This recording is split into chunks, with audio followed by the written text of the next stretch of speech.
Penelusuran pun kami lanjutkan ke bagian dalam rumah, di mana Frisly merasakan adanya sesuatu yang terdengar layaknya bunyi air.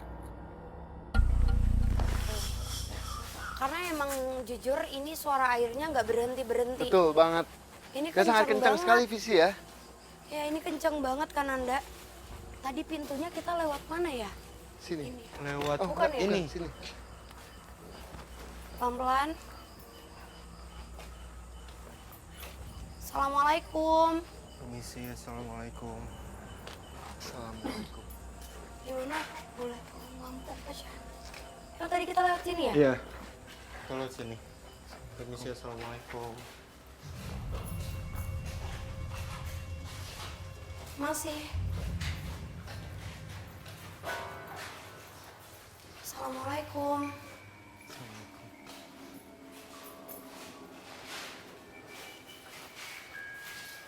Suaranya kenceng banget. Iya. Dari arah mana? Sini kayak Visi. Kalau yang aku Sini, dapet. sini, Kak. Hah? Nah. Astagfirullahaladzim. Permisi, assalamualaikum. Aja yuk masuk. Iya. Cium. Ya, ya.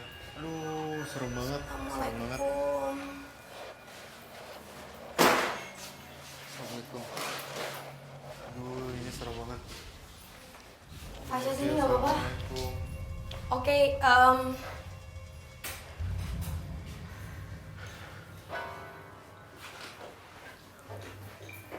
saat ini kita memasuki ruangan yang merupakan bentuk gangguan lain Iya.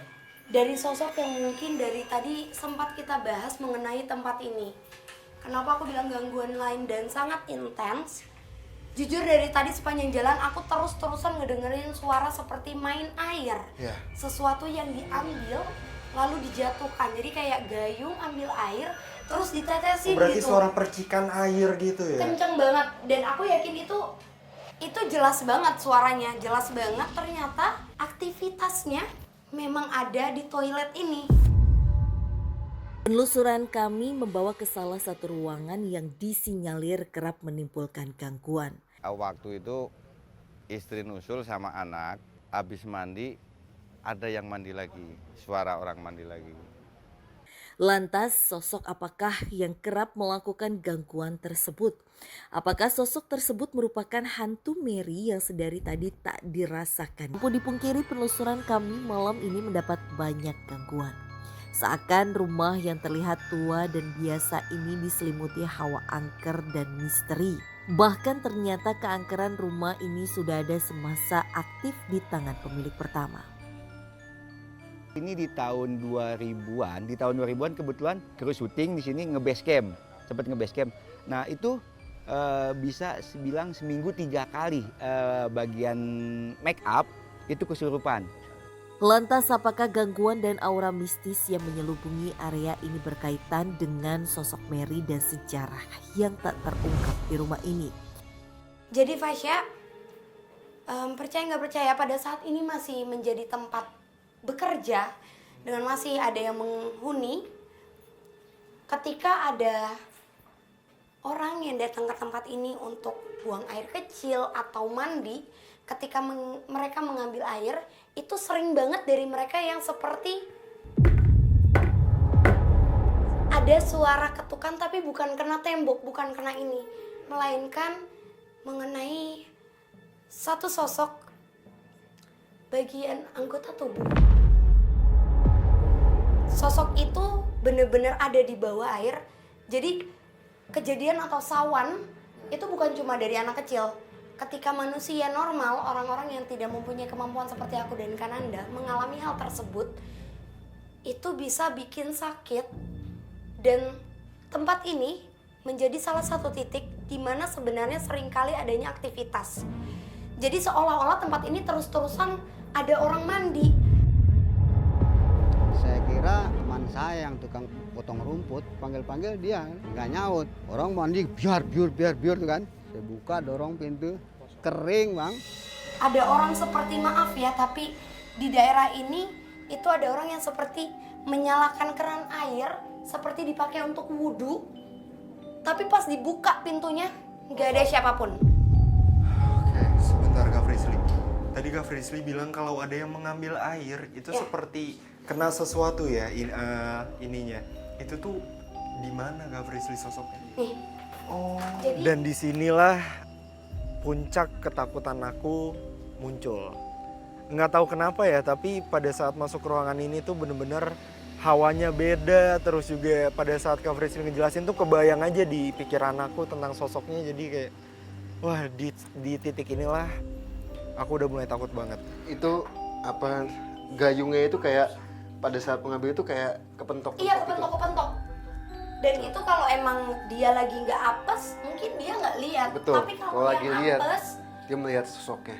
ada di bawah air, itu ada anggota tubuh manusia bagian atas. Berarti bisa sampai menampakkan. Menampakkan. Oke, tapi alasan sosok ini mengganggu sampai seperti itu tuh apa Kak Frisly?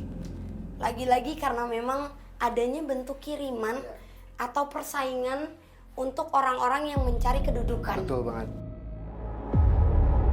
Oke, terus sekarang Ya, sebelum sosoknya mengambang dan terbang. Kalau menurut aku kayak kita pindah deh, nggak di sini aja yuk. Soalnya mulai bau dan nggak enak banget. Kami pun mencoba keluar dari ruangan sempit ini hingga lagi dan lagi, dan Ananda bergegas bergerak cepat ke arah belakang rumah kembali. Tolong buatkan api. Tolong dibuatkan tabunan api di sini. Entah apa yang akan coba dilakukan oleh Den Ananda, namun nampaknya sosok astral yang pertama ditemui mencoba menunjukkan sesuatu melalui media api. tim minta night vision tim. Oke pemirsa, sekarang Kananda sedang berkomunikasi dengan salah satu sosok di pohon sana yang memang cara berkomunikasinya berbeda dengan yang sebelum-sebelumnya. Aku pun masih belum tahu kenapa.